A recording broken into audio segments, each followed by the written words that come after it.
In fact, this really sort of fits in with US President Joe Biden's idea when it comes to the approach to China, which is competition, yes, but also cooperation. Now, obviously, he got re-elected, rejoined the Paris Climate Accord.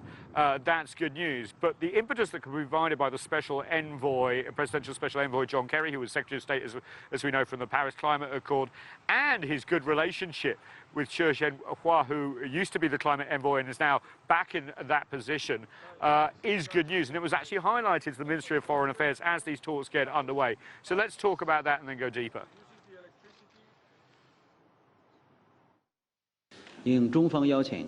At China's invitation, the special climate envoy for the U.S. President, John Kerry, is visiting China from April 14 to 17. During this time, China's special climate envoy, Zhenhua, will hold meetings with Kerry in Shanghai and will exchange views on issues including U.S.-China cooperation on climate change and the 26th United Nations Climate Change Conference.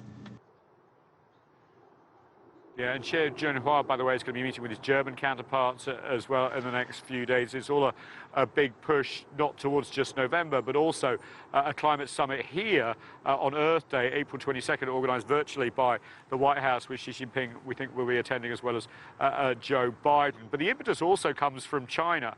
Remember, in last year's General Assembly speech, virtual again, President Xi Jinping surprised the world by saying that China would reach peak carbon emissions by 2030 and net carbon neutrality before 2060. That's really stepping up the scale. Also, the Biden administration, remember, want a green infrastructure, hundreds of billions of dollars to catch up with China. Pete Buttigieg, the transportation secretary, they admitted when it comes to trains, the Chinese have it better.